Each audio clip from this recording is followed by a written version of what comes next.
नमस्कार, मैं निखिल पांडे आप सभी लोगों का स्वागत करता हूं राइस स्मार्ट हिंदी के प्लेटफॉर्म पर। हम लोग लगातार हिंदी व्याकरण का शिक्षण अध्ययन अध्यापन करते आ रहे हैं।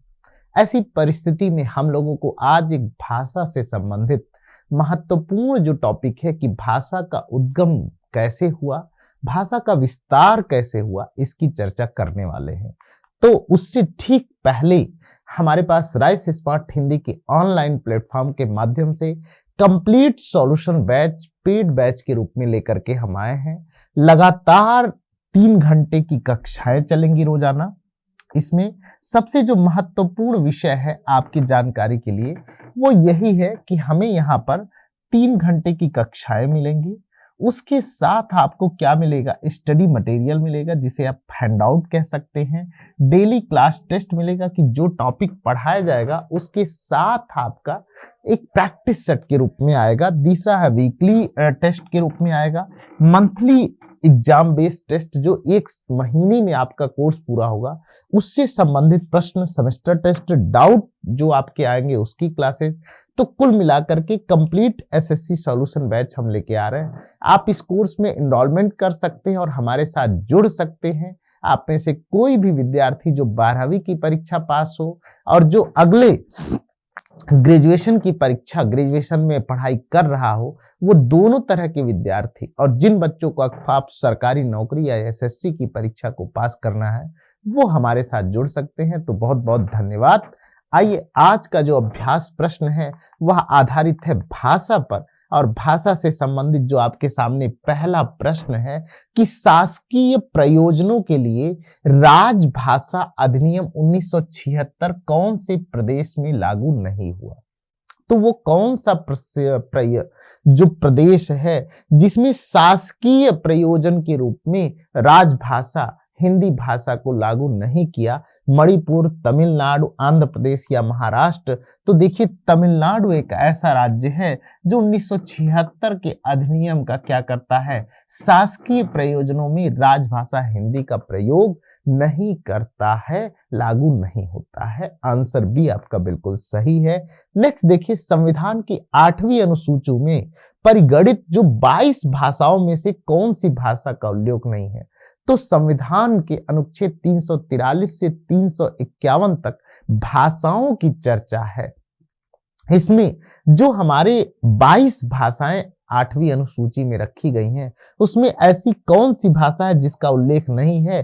अंग्रेजी, कोंकणी, पंजाबी या संस्कृत? तो आप सभी लोग यहाँ फटाफट इस प्रश्न का उत्तर बता दें। जो भाषा आप लोग से सबसे ज्यादा परिचित है, बताइए इसमें से कौन सा सही विकल्प है, ए, बी, सी या डी? तो यहाँ देखते हैं अंग्रेजी का उल्लेख नहीं मिलता है। संविधान की 8वीं अनुसूची में जो 22 भाषाएं दी गई हैं उन 22 भाषाओं में अंग्रेजी भाषा का उल्लेख नहीं मिलता है, जबकि कोंकणी, पंजाबी और संस्कृत हमें तीनों यहाँ मिलते हैं। नेक्स्ट प्रश्न देखिए कौन सा है कि संविधान का कौन सा अनुच्छेद कहलाता है कि राज्य और केंद्र के बीच तथा 2 राज्यों के बीच पत्र आदि मतलब सूचना संप्रेषण, जो इंफॉर्मेशन का आदान प्रदान होगा, सूचनाओं का आदान प्रदान राज्य और केंद्र के बीच या राज्य और राज्य के बीच, राज्य और केंद्र के साथ जो सूचना का माध्यम मीडियम कौन सा होगा? मतलब संविधान के किस अनुच्छेद में, 345 में या 351 में, 46 में या 344 के 4 में यह बात कही गई है? फटाफट बता दीजिए इस प्रश्न का उत्तर, क्योंकि भाषा जब हमारे स्वतंत्रता आंदोलन की भाषा हिंदी बनी और वह राष्ट्रीय चेतना का प्रतीक बनकर के उभरी, लेकिन 15 अगस्त 1947 को जब भारत देश आजाद हुआ, आजादी के बाद हमारा संविधान का निर्माण हुआ और संविधान के निर्माण के बाद जब 26 जनवरी 1950 को हमारा संविधान अंगीकृत कर लिया गया, उस समय जो भाषा पर नियम बने वो नियम अनुच्छेद के रूप में रखे गए हैं 343 से लेके 51 तक। लेकिन यहाँ पत्र आदि राज्य और माने केंद्र और राज्य और राज्य और राज्य के बीच जो पत्र आदि का संप्रेषण माध्यम होगा वो कहाँ लिखा गया है? तो अनुच्छेद 346 में लिखा गया। पक्की बात है, याद रहेगा 346 में क्या रखा गया है, राज्य और केंद्र किस भाषा किस माध्यम से बातचीत करेंगे, या राज्य और राज्य के बीच आपस में पत्र आदि का संप्रेषण कैसे होगा। ठीक है, साहित्य में प्रयुक्त भाषा के आधार पर नामवर सिंह ने अपभ्रंश के कितने भेद किए। देखो, अपभ्रंश को अवहट्ट कहा जाता है, पुरानी हिंदी कहा जाता है। इसके मुख्य रूप से दो रूप नामवर सिंह ने कौन कौन माने हैं जो साहित्यिक रूप से भाषा के विकास का योगदान देती है। देखिए, भाषा का संबंध साहित्य से है और साहित्य का संबंध व्याकरण से है, और व्याकरण और साहित्य मिलकर के समाज में शिक्षण का कार्य करते हैं। और जिस भाषा का भी शिक्षण होगा उसका अपना साहित्य होगा, उसकी अपनी लिपि होगी, उस भाषा का अपना एक स्वरूप निश्चित हो जाता है। तो यहां पर नामवर सिंह ने अपभ्रंश के दो रूपों की चर्चा की है।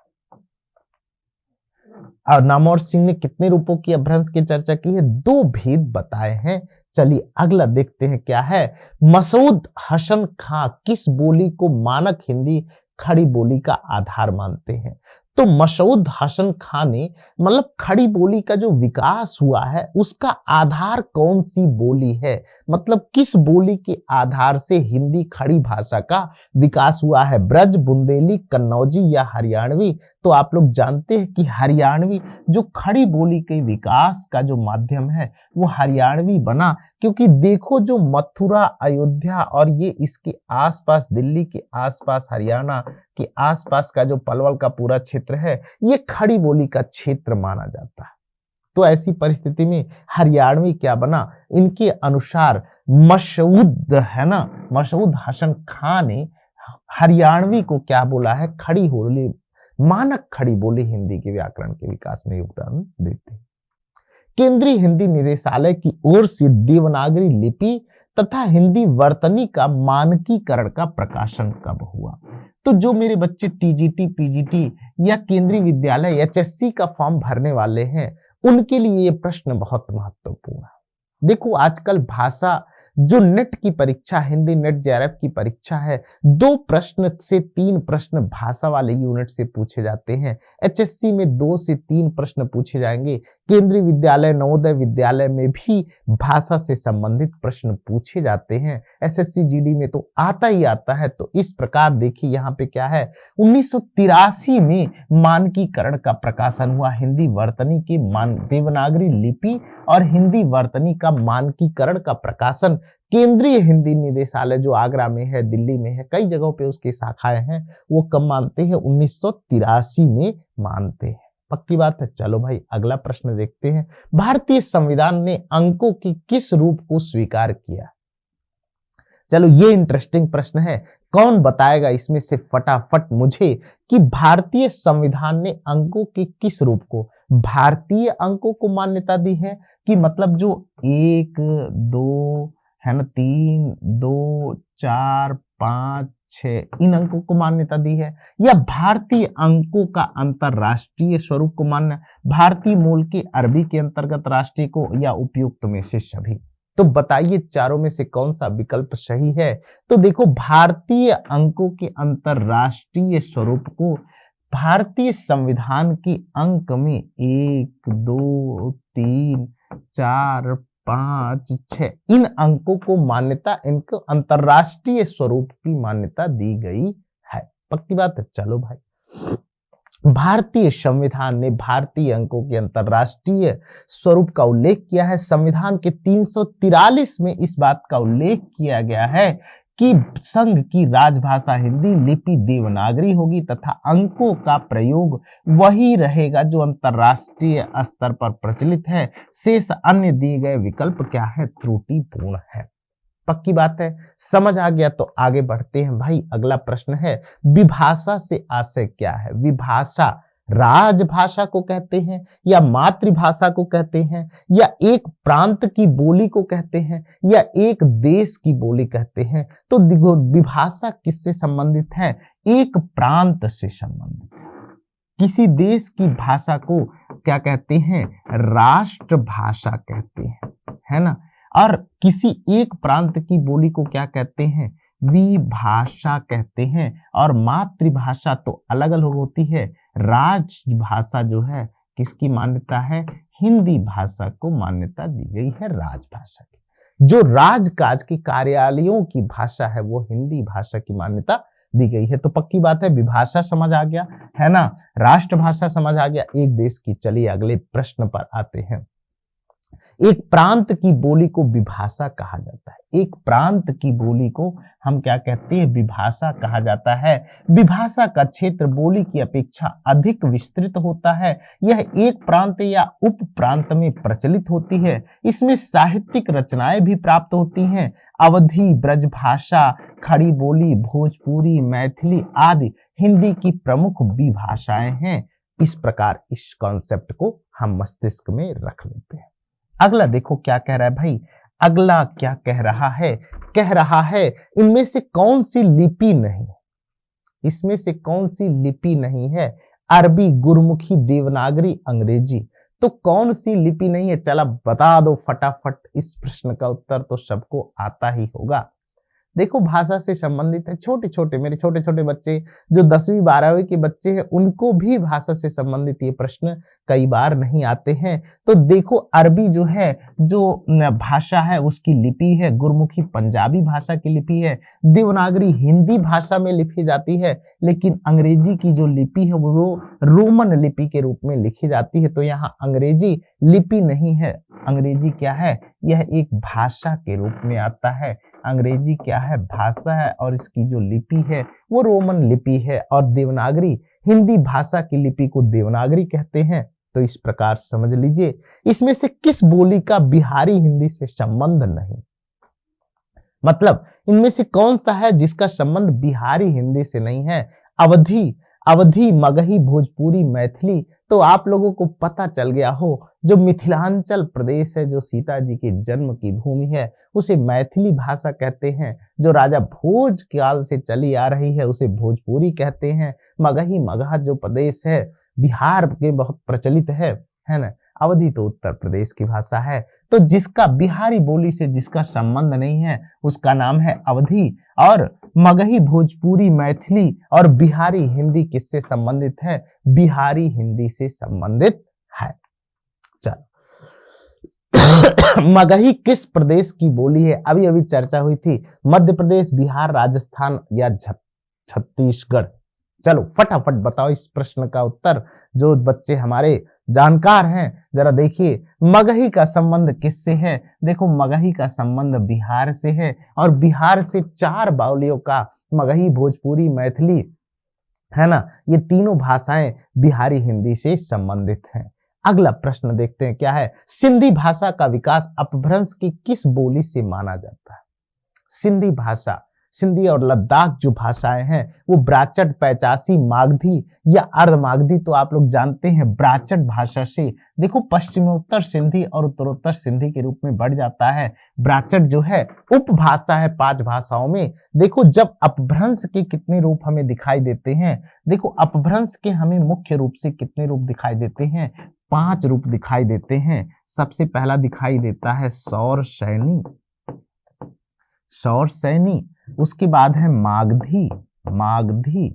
उसके बाद अर्धमागधी, अर्धमागधी है। उसके बाद क्या है? उसके बाद है ब्राचट, ब्राचड, ब्राचड।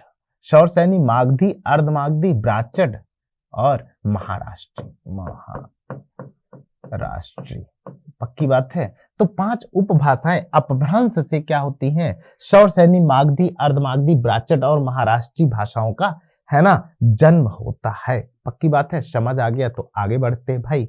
देखो क्या है, हिंदी को राजभाषा के रूप में संविधान की मान्यता कब मिली? कब मिली?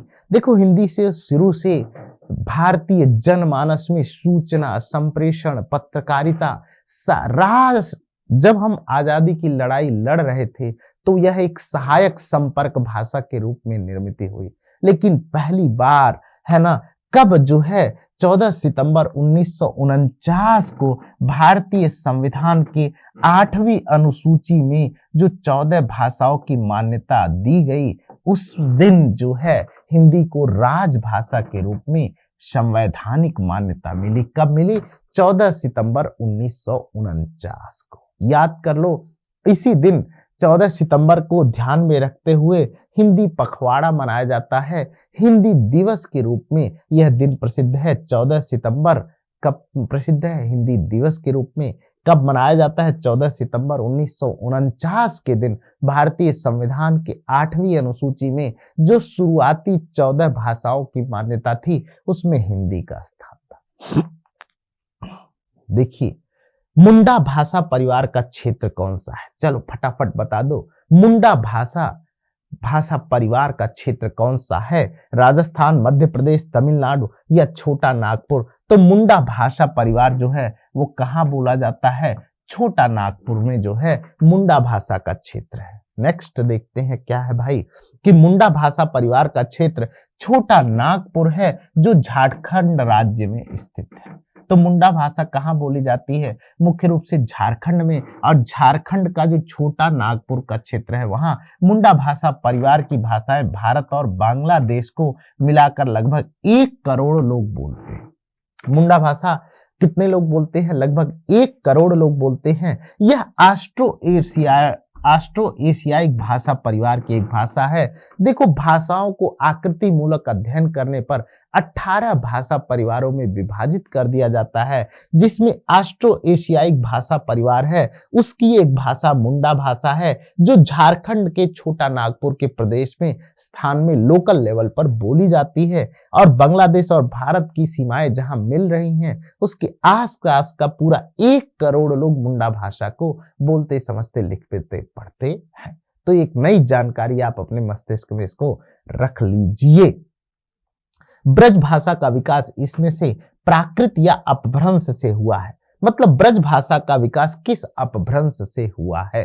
फटाफट बता दो। मागधी से हुआ, पैचासी से हुआ, सौरसैनी या अर्धमागधी से हुआ है? मागधी, पैचासी, सौरसैनी या अर्धमागधी से? तो जानते हैं ब्रज भाषा का विकास सौरसैनी से होता है। सौरसैनी के 2 रूप हैं, आकार बहुल और वकार बहुल। तो जो सौरसैनी है आकार बहुल के 2 रूप हैं, पश्चिमी और पूर्वी हिंदी। तो वहां पूर्वी में जो है ब्रज भाषा का विकास होता है। इस तरह से आप इसका एक क्रम पढ़ सकते हैं। तो ब्रज भाषा का विकास किससे हुआ है? सौरसैनी अपभ्रंश से हुआ है, याद रखें इसको। नेक्स्ट है, आगरा किस बोली का क्षेत्र है? आगरा में कौन सी बोली बोली जाती है या किस बोली का संबंध आगरा से है? तो देखो, आगरा अवधी खड़ी बोली ब्रज भाषा या छत्तीसगढ़ी? अवधी खड़ी बोली ब्रज भाषा या छत्तीसगढ़ी? तो जो आगरा का क्षेत्र है वो ब्रज क्षेत्र है मेरे बच्चे, क्योंकि एक तरफ मथुरा, आगरा, ये पूरा का पूरा ब्रज मंडल है, ब्रज क्षेत्र है। पूरे तरफ बरसाने हो है कृष्ण और राधा का गायन, और ब्रज भाषा के सबसे बड़े कवि सूरदास जी हैं। सूरदास जी जो है, वरदंत की पंगत कुंद कली अधराधर पल्लव खोलन की चपला चमके घन बीज जगे, अरे मोतिन माल अमोलन की घुंघराटी लटे लटके मुख ऊपर कुंडल कोल कपोलन की। ऐसे कृष्ण का वर्णन लोग करते हैं। पूरा का पूरा साहित्य में कृष्ण की बाल रूप का ऐसा वर्णन हमें नहीं दिखाई देता है। तो इस प्रकार आगरा का जो क्षेत्र है वो ब्रज भाषा का क्षेत्र है। अगला देखते हैं, ब्रज भाषा कहाँ कहाँ बोली जाती है? मथुरा, आगरा, अलीगढ़, बरेली, बदायूं, एटा, मैनपुरी और भरतपुर का जो क्षेत्र है उसे ब्रज भाषा का क्षेत्र कहते हैं। अवधि का जो क्षेत्र है, जो रामचरितमानस या तुलसीदास जी जिसकी रचना किए हैं उसको क्या कहते हैं? अयोध्या का क्षेत्र। लखीमपुर खीरी का क्षेत्र, बहराइच का क्षेत्र, गोंडा, बाराबंकी, लखनऊ, सीतापुर, उन्नाव, फैजाबाद, सुल्तानपुर और रायबरेली का जो क्षेत्र है वो अवधि। तो अवधि और ब्रज का क्षेत्र अलग अलग कर लीजिए। देखो, ये पूरा जुड़ा हुआ है किससे? उत्तर प्रदेश से दोनों जुड़ा हुआ है। एक उत्तर प्रदेश का हिस्सा मथुरा, आगरा, अलीगढ़, बरेली, भरतपुर, मैनपुर, एटा और बदायूं है। दूसरा जो क्षेत्र है अयोध्या, लखीमपुर खीरी, बहराइच, गोंडा, बाराबंकी, जो पूर्वी उत्तर प्रदेश की तरफ लखनऊ, सीतापुर, उन्नाव, फैजाबाद, सुल्तानपुर और बरेली है। और खड़ी बोली का क्षेत्र तो आप लोग जानते हैं, उसका क्षेत्र खड़ी बोली हमेशा मेरठ से शुरू हुई थी, बिजनौर, रामपुर, मुरादाबाद, सहारनपुर और मुजफ्फरनगर। तो क्या है, खड़ी बोली का क्षेत्र है मेरठ, मुजफ्फरनगर, सहारनपुर, मुरादाबाद, रामपुर और बिजनौर। बिजनौर का क्षेत्र है। चलो भाई अगला देखते हैं। पूर्वी हिंदी के अंतर्गत अवधि के अतिरिक्त इनमें से कौन सी समाहित की जाती है? तो पूर्वी हिंदी के अंतर्गत अवधि तो आती है, तो अवधि की बात कन्नौजी, मारवाड़ी, ये बघेली या इनमें से कोई नहीं। तो देखिए अवधि के बाद जिसका संबंध है अवधि, बघेली और छत्तीसगढ़ी, पूर्वी हिंदी के अंतर्गत 3 भाषाएं आती हैं, अवधि, बघेली और छत्तीसगढ़ी के रूप में आती हैं, याद कर लो। आंसर सी बिल्कुल सही है। अर्थ परिवर्तन की दिशाओं में अर्थ संकोच, अर्थापकर्ष, अर्थोत्कर्ष या अर्थाभाव क्या शामिल नहीं है? क्या शामिल नहीं है? अर्थ परिवर्तन। देखो अर्थ परिवर्तन, किसी भी भाषा का जो अर्थ परिवर्तित होता है वह इस दिशाओं में से कौन सा, अर्थ संकोच या अर्थ का अपकर्ष या उत्कर्ष या अर्थाभाव, किसमें संबंधित नहीं है या शामिल नहीं है? देखो अर्थ परिवर्तन अर्थाभाव से संबंधित नहीं, अर्थोपकर्ष से, अर्थापकर्ष, अर्थ संकोच से शामिल है। किसी भी शब्द का जो मूल अर्थ है वो या तो संकुचित हो जाता है या तो व्यापक हो जाता है, अर्थ का अपकर्ष हो जाता है या अर्थकर्ष हो जाता है या अर्थ का संकुचन हो जाता है। तो देखिए क्या कह रहा है, संज्ञान का अर्थ है, संज्ञान का अर्थ है कर्म, कार्य व भाषा के माध्यम से स्वयं और दुनिया को समझना। अब आप कहते हैं मनुष्य एक संज्ञान वाला प्राणी, मनुष्य क्या है, एक संज्ञान वाला प्राणी है। तो संज्ञान का क्या अर्थ है? कर्म कार्य के माध्यम से स्वयं और दुनिया को समझना या भाषा के माध्यम से स्वयं और दुनिया को समझना, भाषा और संप्रेषण के माध्यम से स्वयं और दुनिया को समझना। तो देखो यहाँ जब भी संज्ञानी मनुष्य की बात होती है तो क्या होता है, भाषा और संप्रेषण के माध्यम से स्वयं और दुनिया को समझने को हम क्या कहते हैं? देखो संप्रेषण बहुत आवश्यक, भाषा का मुख्य कार्य क्या है, संप्रेषण करना, और संप्रेषण का मुख्य काम क्या है, स्वयं को और दुनिया को समझना।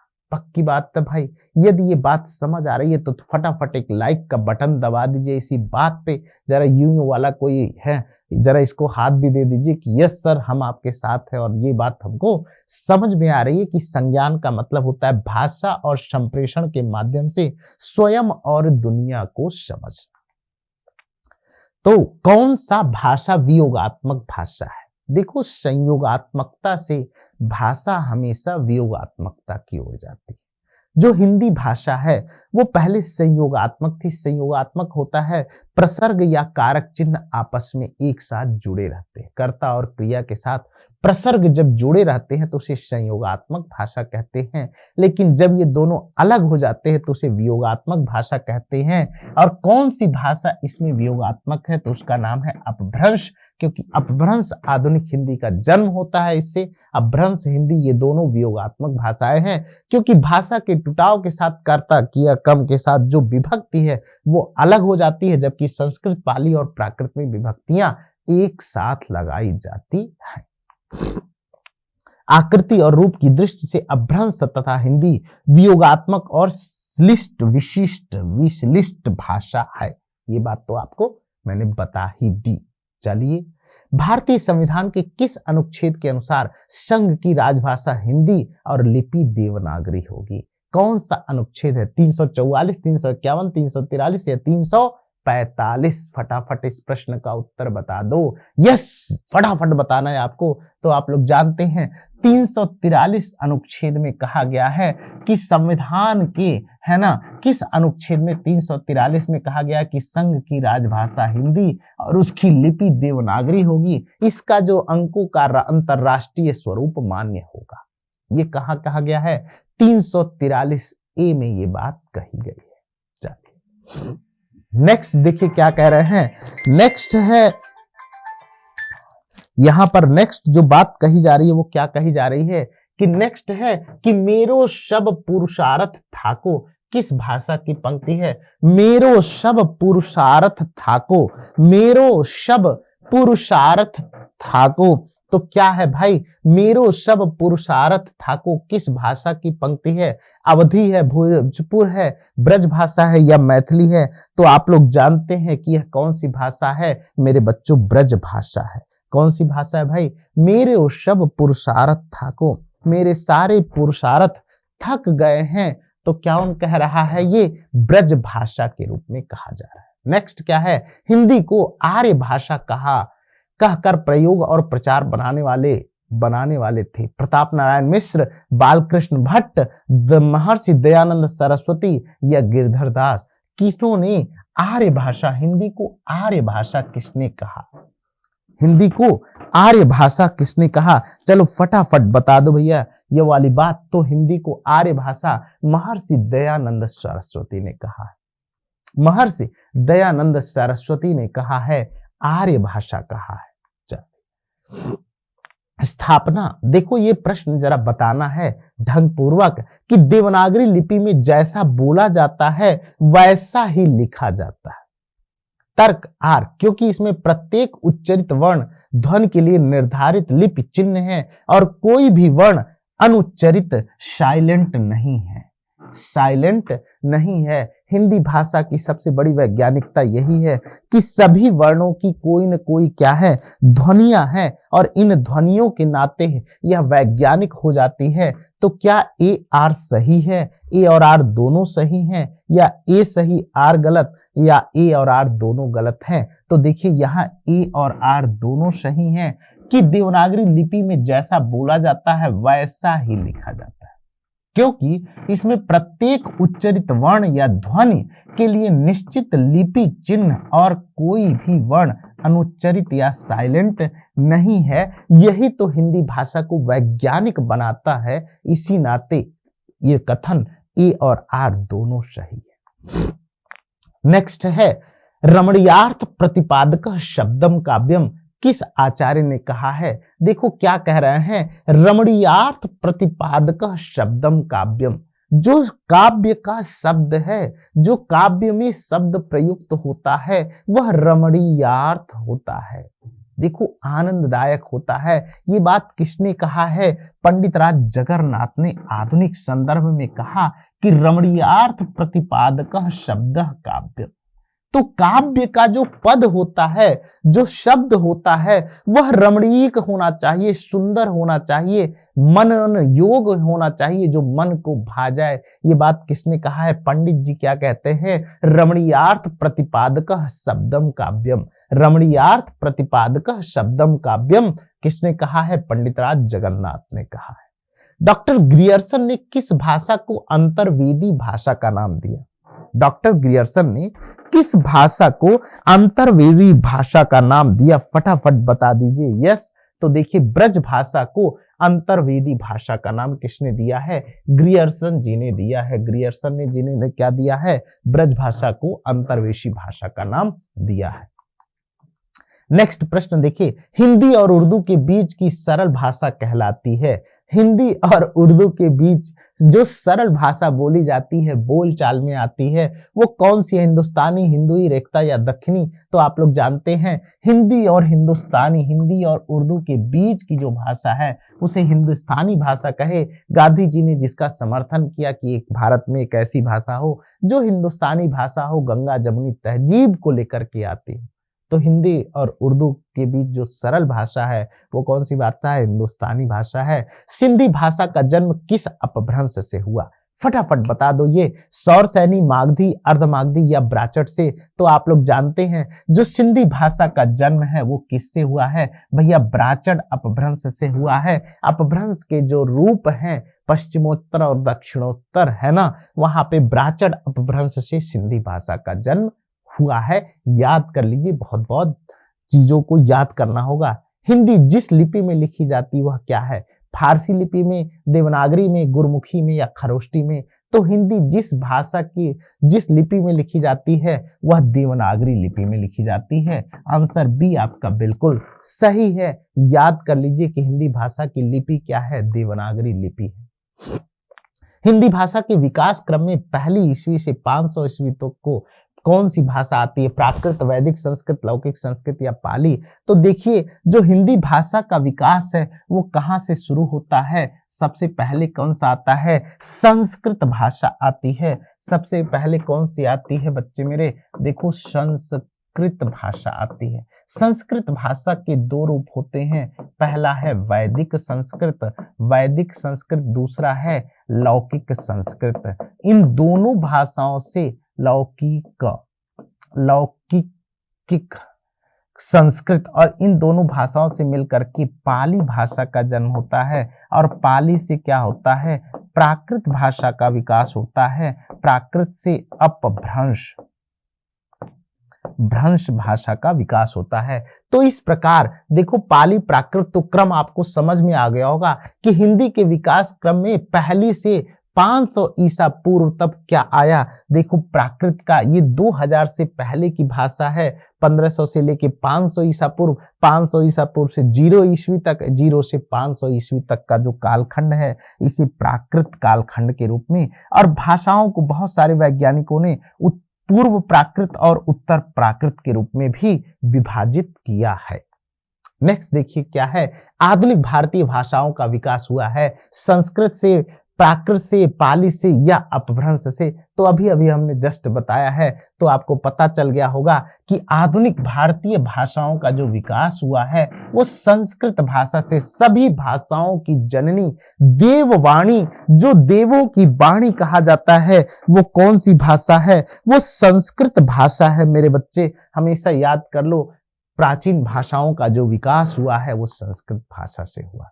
नेक्स्ट देखिए, राजभाषा आयोग गठित करने के प्रावधान संविधान के कौन से अनुच्छेद में है, 46, 346, 44, 45 और 43। तो आप लोग जानते हैं राजभाषा आयोग गठित करने के प्रावधान संविधान के अनुच्छेद 344 में दिए गए हैं, याद कर लीजिए 344 में दिए गए।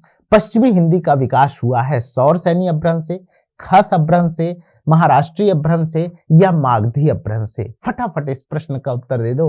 पश्चिमी हिंदी का जो विकास हुआ है वो सौरसैनी अपभ्रंश से हुआ है। किस अपभ्रंश से हुआ है, सौरसैनी अपभ्रंश से हुआ है मेरे बच्चे, याद कर लो, आंसर ए आपका बिल्कुल सही है। अगला है कि प्रयोजन मूलक हिंदी की विशेषता नहीं। प्रयोजन मूलक, जो हिंदी आज पत्रकारिता की भाषा, पत्रों की माध्यम संप्रेषण की भाषा के रूप में प्रयोग की जा रही है, वह हिंदी की विशेषता कौन सी नहीं है, क्या उसमें अलंकारिकता नहीं है, या भाषिक विशिष्टता नहीं है, वैज्ञानिकता नहीं है, या अनुप्रयुक्तता नहीं है। तो प्रयोजन मूलक हिंदी में अलंकारिक भाषा की विशेषता नहीं। हम अलंकारिक भाषा का प्रयोग जब हम संचार में, कम्युनिकेशन में, पत्रों के माध्यम से हम इनका प्रयोग करते, प्रयोजन मूलक हिंदी का प्रयोग करते, मतलब भाषा के जो उपयोग हम विविध रूप में प्रयोग करें, वहां अलंकारिक भाषा की आवश्यकता नहीं होती है। विशिष्टता, वैज्ञानिक अनुप्रयुक्तता तो आवश्यक ही है। संविधान के किस अनुच्छेद में वर्णित है कि संघ का यह कर्तव्य होगा कि वह हिंदी भाषा के प्रचार प्रसार को बढ़ाए? किसमें ये बात कही गई है, 43, 48, 46 या 51? तो देखो 351 में हिंदी के प्रचार प्रसार को बढ़ावा देने के लिए बहुत सारी संस्थाएं बनाई गई हैं, जिसपे कमेटियां बैठती हैं, वो सारा काम होता है 351 के माध्यम से, याद रखना। नेक्स्ट है, खड़ी बोली के जन्म का समय माना जाता है। खड़ी बोली कब से बोली जा रही है, मतलब आज 2023 चल रहा है, तो कितने समय से खड़ी बोली निर्वर्तमान रूप में चल रही है? 1000 के आसपास, 500 के आसपास, 800 के आसपास या 500 ईसा पूर्व के आसपास? तो आप लोग जानते हैं खड़ी बोली का जन्म अमीर खुसरो की पहेलियों से 1000 ईस्वी के पास माना जाता है। अमीर खुसरो के गुरु का नाम था हजरत निजामुद्दीन औलिया। उन्होंने उनके मरने पर कहा कि गोरी सेवे सेज पर तन पर डाले केस, चल खुसरो घर आपने चैन भई बहुदेश। तो ऐसी भाषा का विकास 1000 ईस्वी के पास, मतलब आज 2023 चल रहा है, तो 1023 साल पहले हिंदी भाषा अपने बोलचाल के रूप में पहली बार खड़ी बोली हमें दिखाई देनी प्रारंभ हो गई थी। पाली किस धर्म की भाषा है? पाली भाषा में किस धर्म ग्रंथ के वेदों ज्ञान एकत्रित है? तो बौद्ध धर्म जो है, पाली भाषा के विकास में बौद्ध धर्म जो है बुद्ध के जो शिलालेख है वो हमें पाली भाषा में देखते हैं, जो उनके त्रिपिटक ग्रंथ है वो भी हमें पाली भाषा में दिखाई देता है। तो बौद्ध धर्म से संबंधित कौन सी भाषा है? पाली भाषा। हिंदी के अंतर्गत मुख्यतः कितनी बोलियां हैं? हिंदी के अंतर्गत मुख्यतः कितनी बोलियां हैं? तो कुल मिलाकर के हिंदी के अंतर्गत 17 बोलियों की मान्यता। इस संख्या में 17 या 18, 6 या 5 बदलते रहता है, इस नाते इस पे भय न फैलाए। 17 या 18 लिख रहा है तो आप मान ले उसे मुख्यतः कितनी बोलियां हैं? 17 या 18 बोलियां। तो इस प्रकार भैया देखो कौन कौन सी बोलियां हैं। कौरवी, हिंदी के अंदर कौरवी, ब्रजभाषा, हरियाणवी या बांगरू, बुंदेली, कन्नौजी, मारवाड़ी, जयपुरी, मेवाती, मालवी, कुमाऊनी, गढ़वाली, अवधी, बघेली, छत्तीसगढ़ी, मगही, भोजपुरी, खड़खड़ी बोली। ये कुल मिलाकर के 17 बोलियों की चर्चा जो है हमें हिंदी भाषा में दिखाई देती है। आधुनिक आर्य भाषाओं के वर्गीकरण के अनुसार पूर्वी समुदाय की भाषा नहीं है। उड़िया, मराठी, असमिया या बांग्ला, तो आप लोग जानते हैं मराठी जो है वो पूर्वी समुदाय की भाषा नहीं है। मराठी या महाराष्ट्री हिंदी का विकास हुआ है। तो इस बार एसएससी कंप्लीट सॉल्यूशन बैच हम लेकर के आ रहे हैं आपके पास। इसको ज्वाइन करने के लिए आप लोगों से अनुरोध करते हैं, देखिए, सुनिए, पढ़िए। राइस स्मार्ट हिंदी के आप प्ले स्टोर में जाइए, उसको डाउनलोड करिए। देखिए गूगल का प्ले स्टोर है, वहां जाना है, राइस स्मार्ट हिंदी टाइप करना है और टाइप करके आपको अपना एप्लीकेशन डाउनलोड कर लेना है। नंबर रजिस्टर्ड करेंगे तो सारी चीजें आपको दिखाई देंगी और उसके बाद आपको करना है फीस पेमेंट और जुड़ जाना हमारे साथ। तो आज की कक्षा के लिए यहीं पर मुझे दीजिए इजाजत। बहुत बहुत धन्यवाद।